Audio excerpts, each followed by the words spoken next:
गोपालगंज से ये बड़ी खबर आ रही है, जहां थावे दुर्गा मंदिर में चोरी की वारदात को अंजाम दिया गया है। माता की सोने की मुकुट की चोरी हो गई है। गर्भगृह से सोना चांदी भी चोर अपने साथ लेकर गए हैं। हाई सिक्योरिटी होने के बावजूद चोरी की घटना गंभीर सवाल पैदा करती हुई सीढ़ी और रस्सी के सहारे बताया जा रहा है कि चोर मंदिर के इस गर्भगृह में प्रवेश करते हैं और हाई सिक्योरिटी होने के बाद भी चोरी की वारदात को अंजाम देने में सफल रहते हैं। देखिए, अब इस वक्त पुलिस के तमाम आला अधिकारी, स्थानीय लोगों का जुटान इस मंदिर के आसपास आपको दिख रहा होगा, क्योंकि इस थावे दुर्गा मंदिर में इतनी सिक्योरिटी के बाद आखिर चोरी कैसे हो गई, ये सभी के जहन में सवाल है। बिहार के प्रमुख सिद्धपीठ थावे दुर्गा मंदिर में भीषण चोरी हुई है। चोरों ने सीढ़ी और रस्सी के सहारे मंदिर के गर्भगृह में घुसकर ताला काटकर सोने और चांदी के जो आभूषण थे उसकी चोरी कर ली है। करोड़ों की कीमत की ये आभूषण थी जिसे चोरों ने निशाना बनाया है। पूरी वारदात सीसीटीवी में भी कैद हो गई है। इस वक्त थावे दुर्गा मंदिर की ये तस्वीर है और बड़ी संख्या में स्थानीय लोग, श्रद्धालु इस वक्त मंदिर के पास पहुंचे हुए हैं और लोगों में भी आक्रोश देखा जा रहा है। सीधे तौर पर जो स्थानीय लोग हैं इनसे बात कर रहे हैं। क्या सूचना मिली आप लोगों को? हमको सूचना मिली कि सर थावे दुर्गा मंदिर में चोरों रात के करीब 11 साढ़े 11 बजे के रात में करीब सीढ़ी के माध्यम से अंदर पीछे के तरफ से अंदर प्रवेश किए और 3 ताला काट दिए। ताला काटे हैं वो रड काटने वाले कैंची से, और गर्भगृह से लगा हुआ आपका लॉकर था, लॉकर सहित उठा कर लेकर चले गए हैं। ये तो बहुत शर्म की बात है। सुरक्षा थी मगर उतना नहीं थी सुरक्षा। 2-4 गार्ड से सुरक्षा होने वाली नहीं है। यहाँ कम से कम 15-20 गार्ड चाहिए। यहाँ 24 घंटा हथियार के साथ गार्ड चाहिए। बीएमपी के हवाले BMP 1 के हवाले कर देने चाहिए। मेरा नाम अनिल कुमार हुआ। कैसे हो गई चोरी? ये चोरी रात में हुई है। ये यहाँ पे प्रशासन के नाम पे कुछ भी नहीं है, सुरक्षा के नाम पे ही कुछ नहीं है, सिर्फ फॉर्मेलिटी है सुरक्षा के नाम पे मंदिर न्याय के पास। ये चोरी बहुत ही शर्मनाक है। यहाँ प्रशासन से मांग करते हैं कि ज़्यादा से ज़्यादा संख्या में हथियारबंद प्रशासन को यहाँ उपलब्ध कराया जाए। पहले भी चोरी हुई थी? नहीं, अभी ये पहली घटना हुई है। वो दान पेटी छोटे मोटे चोर थे, ये बहुत बड़ी घटना हुई है। मंदिर में माता जी की जी जो सब चीज चोरी हो गई है, जो भी सामान थे माता जी। विजय कुमार गुप्ता। तो ये स्थानीय लोग हैं जो काफी आक्रोशित है, क्योंकि थावे दुर्गा मंदिर लोगों की आस्था से जुड़ा हुआ है। प्रतिदिन यहाँ पर हजारों की संख्या में श्रद्धालु पहुँचते हैं। बिहार ही नहीं बल्कि पूरी देश में भी इसकी जो है महिमा है। ऐसे में थावे दुर्गा मंदिर में चोरी की वारदात होने के बाद लोग आक्रोशित हैं। हालांकि गोपालगंज के SP अवधेश दीक्षित, अनुमंडल पदाधिकारी अनिल कुमार के अलावा FSL की टीम इस वक्त मंदिर में पहुंच चुकी है और पूरे मामले की जांच की जा रही है। CCTV फुटेज को भी खंगाला जा रहा है कि वो कौन चोर हैं जिन्होंने इतनी सिक्योरिटी होने के बाद भी थावे दुर्गा मंदिर के गर्भगृह से सोने की आभूषणों की चोरी की है। गोविंद कुमार, न्यूज़ 18 गोपालगंज। और इस बड़ी खबर पर हमारे साथ संवाददाता गोविंद जुड़ चुके हैं। गोविंद, एक बड़ी घटना थावे दुर्गा मंदिर में अंजाम चोरों की तरफ से दी जाती है। FSL की टीम क्या जांच में अब तक हासिल कर पाई है? CCTV फुटेज में क्या कुछ दिख रहा है? देखिए, अभी टेक्निकल टीम भी थावे दुर्गा मंदिर में पहुंच चुकी है। इसके अलावा FSL की टीम भी गर्भगृह में एंट्री कर चुकी है और एक एक के बिंदु पर जांच की जा रही है। टेक्निकल टीम ने जब CCTV फुटेज को खंगाला तो 2 चोर मास्क पहने हुए नजर आए जो सीढ़ी के सहारे मंदिर परिसर में प्रवेश कर रहे हैं। उसके बाद मंदिर के गर्भगृह में जो 3 अलग अलग ताले हैं उसे मशीन के सहारे काट रहे हैं। उसके बाद माता के पास पहुंच रहे हैं और सोने की जो मुकुट है, सोने की जो गले की हार है, सोने की जो मंटिका है, तमाम आभूषणों को चोरी करने के बाद एक बैग में लेकर निकलते हुए नजर आ रहे हैं। इसके अलावा जो लॉकर था मंदिर के गर्भगृह में, तो लॉकर को भी लेकर भागते हुए 2 चोर नजर आ रहे हैं। गोपालगंज के जो SP हैं अवधेश दीक्षित, वो इस वक्त मंदिर परिसर में पहुंचे हुए हैं और एक एक बिंदु पर जांच कर रहे हैं। इसके अलावा जिला प्रशासन की अगर बात करें तो सदर SDM अनिल कुमार के साथ कई टेक्निकल टीम भी इस वक्त थावे दुर्गा मंदिर में पहुंच चुकी है।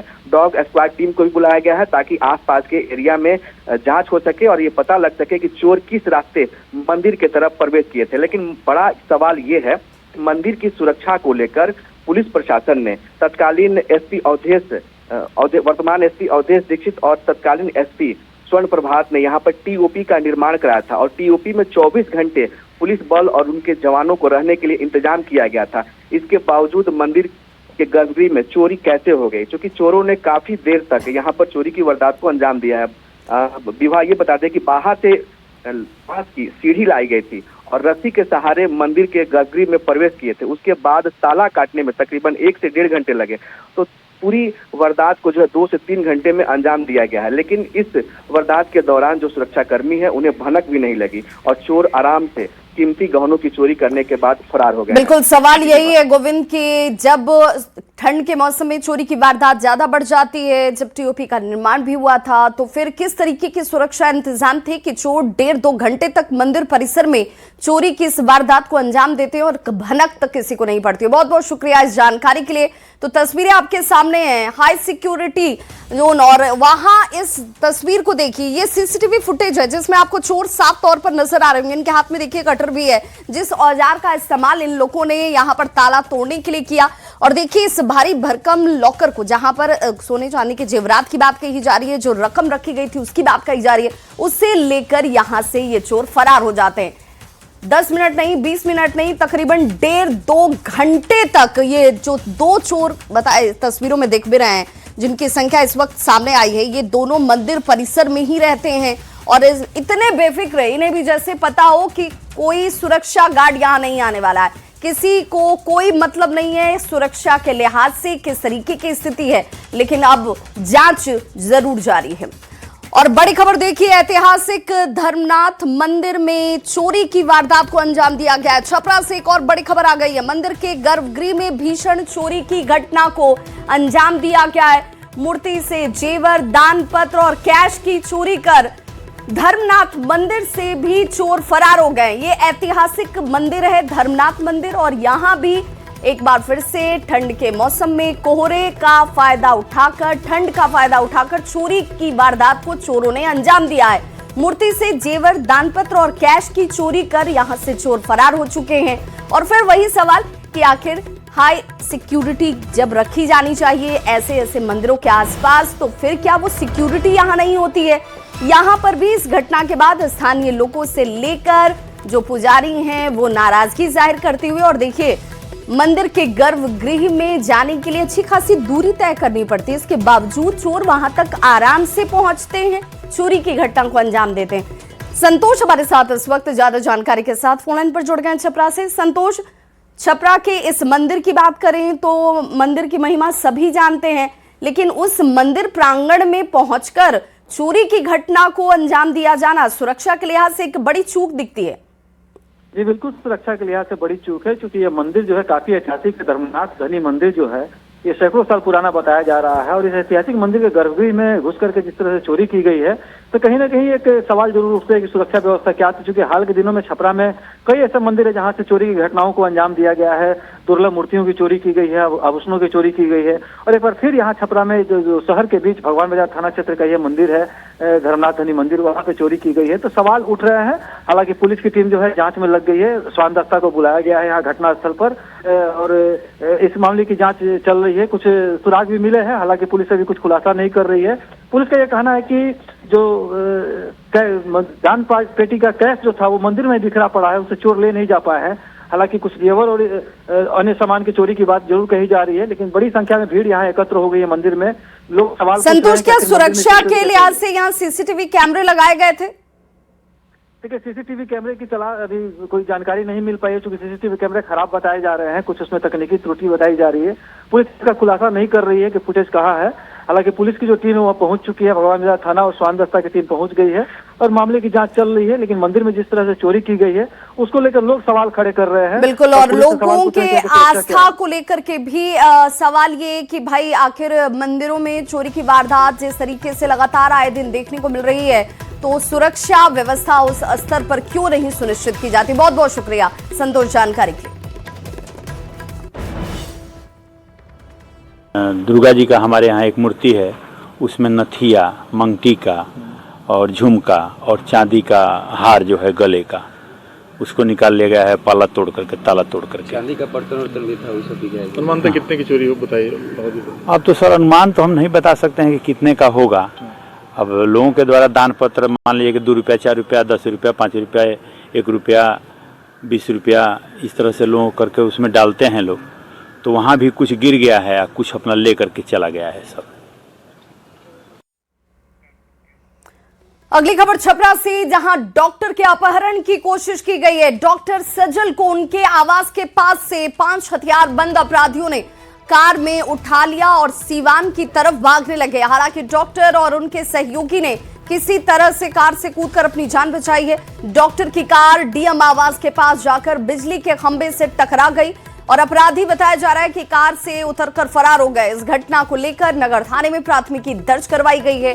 पुलिस इस मामले की तहकीकात में जरूर जुट गई है। पुलिस ने इस मामले को संदेहास्पद बताया। अब जरा तस्वीरें भी देख लीजिए। यही वो कार है डॉक्टर सजल की, जो कि इनकी खुद की कार में ही इनका अपहरण करने का प्रयास किया गया। जो डॉक्टर सजल का कहना है, 5 की संख्या बताई जा रही है अपराधियों की जिन्होंने अपहरण का प्रयास किया और उसके बाद इसी कार से वो सिवान की तरफ भागने के फिराक में थे और इन लोगों ने कूदकर अपनी जान बचाई और कार जाकर बिजली के खंभे से टकरा जाती है। हालांकि फिलहाल पुलिस की तरफ से किसी तरह का बयान देने से बचने का प्रयास हो रहा है। ज्यादा जानकारी दे रहे हैं न्यूज़ 18 संवाददाता संतोष गुप्ता।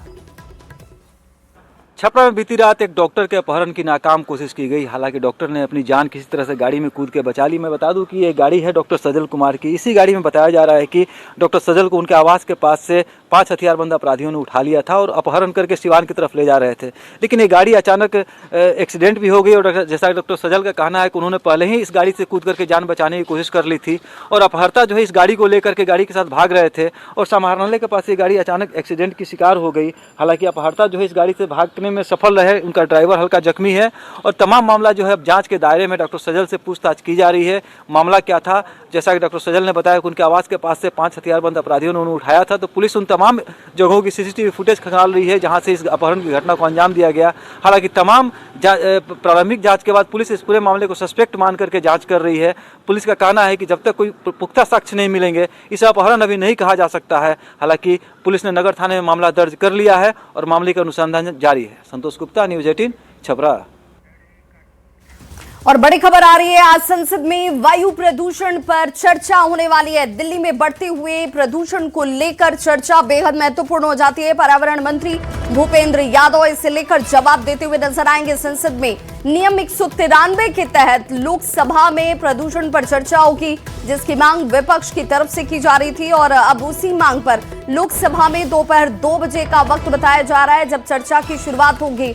देखिए, आज भी जिस स्तर पर घना कोहरा नजर आ रहा है, बताया जा रहा है स्मॉग की ये चादर है और प्रदूषण की वजह से हालात गंभीर हैं और इसी पर विपक्ष की तरफ से संसद में चर्चा की मांग की गई थी। आज लोकसभा में दोपहर 2 बजे का वक्त बताया जा रहा है जब चर्चा की शुरुआत होगी और पर्यावरण मंत्री भूपेंद्र यादव शाम 5 बजे इस पर अपना जवाब देंगे।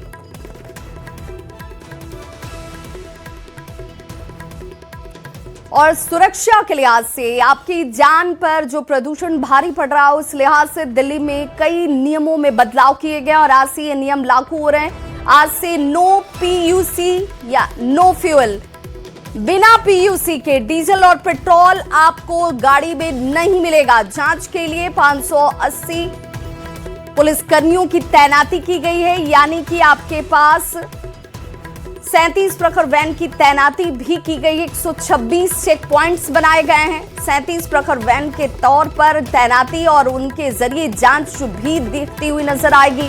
विभाग के लोग पेट्रोल पंप पर तैनात होंगे क्योंकि आपके पास पीयूसी होना अनिवार्य है और उसके बाद ही आपको पेट्रोल या फिर डीजल मिल पाएगी। दिल्ली में आज से एक नया कदम उठाया गया है जिसे कहा जा रहा है नो पीयूसी नो फ्यूल। इस वक्त दिल्ली के जनपद के पेट्रोल पंप पे मेरी मौजूदगी है, तो अगर आपके पास पीयूसी यानी कि पोल्यूशन सर्टिफिकेट नहीं है तो आपको अब पेट्रोल पंप में फ्यूल नहीं मिलेगा। इसका पता कैसे लगाया जाएगा ये तस्वीर मैं आपको दिखा रही हूँ। आप देख रहे हैं यहाँ पर ये कैमरा है, देखने में आपको आम सीसीटीवी कैमरा लग रहा होगा पर ये ANPR कैमरा है। जैसे ही कोई गाड़ी यहाँ से अंदर एंटर होगी ये उसकी नंबर प्लेट को स्कैन करके उसकी जानकारी निकाल लेगा और अगर पीयूसी सर्टिफिकेट नहीं हुआ तो इसी के बगल में जो ये स्पीकर लगा है इससे तेज आवाज आएगी कि इस गाड़ी का पीयूसी सर्टिफिकेट नहीं है और उसके बाद उसे पेट्रोल पंप से फ्यूल नहीं मिलेगा। इस तरीके की ANPR कैमरा जो है दिल्ली में 95% से ज़्यादा पेट्रोल पंप पे लग चुके हैं। ऐसे में अगर कोई बिना PUC के पेट्रोल पंप से फ्यूल लेने की कोशिश करता है तो ANPR कैमरों की रडार में आते ही साफ हो जाएगा उसके पास PUC नहीं, और सरकार के सख्त निर्देश है कि ऐसों को ईंधन नहीं दिया जाएगा।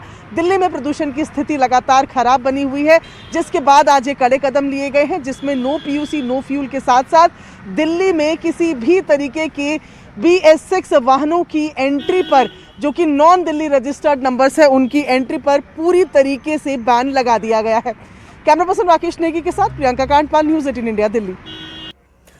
तो देखिए प्रदूषण कैसे लोगों को धीमी गति से मार रहा है, उन्हें फेफड़े और दिल के बीमारी से नुकसान पहुंचा रहा है। दिल्ली में एक विशेषज्ञ से समझते हैं कि आखिर इस हालात से कैसे बचा जाए और ये कितना गंभीर है। क्या है कि प्रदूषण, हम सबको पता है कि छोटे छोटे पार्टिकल्स हैं और लंग्स को जो है वो स्लोली जो है डैमेज कर रहा है। हम लोगों को पता नहीं चल रहा है, स्लोली डैमेज कर रहा है। ये एक नॉर्मल पेशेंट है जो कि नॉर्मल ढंग से आया है, जिसकी कोई हमारे को कोई परेशानी नहीं मिल रही है। इसको थोड़ा सा प्रॉब्लम ये सिर्फ नॉर्मल रूटीन में हुआ, और इसमें आप देख सकते हैं पूरा का पूरा लंग फील्ड्स वाइट हैं, मतलब ये ब्लैक्स दिख रही हैं, और जो हार्ट का पोर्शन है वो वाइट दिख रहा है ना। अगर यहाँ पर कोई इन्फेक्शन होता या कोई और पर्टिकुलर प्रॉब्लम होती तो वो वाइटिश ज़्यादा दिखता है। जैसे ये वाला जो पोर्शन है वो ब्लैक की जगह वाइट होता है। हाँ, वाइट होता। अच्छा। जैसे अब आप इस वाले में देखें, या एक मैं आपको एक इमेज आपको दिखाता हूँ कि आप ये देखिए कि जैसे ये वाइट दिख रहा है। अच्छा। इसी पेशेंट का एक साइड का लंग जो है ये ब्लैक है, और एक साइड का जो है ये वाइट है ना। तो ये आप देख सकते हैं कि ये फर्क है। इस तरफ का जो पार्ट है ये नॉर्मल है, ब्लैक है, और ये जो है वाइट है, तो ये खराब है। तो देखिए विशेषज्ञ बता रहे हैं कि कैसे ये धीमी तरीके से आपकी सेहत को नुकसान पहुंचा रहा है और गंभीर बीमारियों का शिकार आपको बना रहा है, और इसलिए भी एहतियात बहुत जरूरी है। रुक करेंगे बिहार का, तो बिहार की हवा भी लगातार प्रदूषित बनी हुई है। राजधानी पटना हो या फिर भागलपुर, गया हो या फिर मुजफ्फरपुर, लगभग हर जिले में AQI लेवल की अगर बात करें तो AQI लेवल खतरनाक स्थिति पर पहुंच चुका, और इसीलिए हवा की गुणवत्ता जैसे जैसे खराब स्तर की तरफ जा रही है, आपकी जान पर ये भारी पड़ रही है।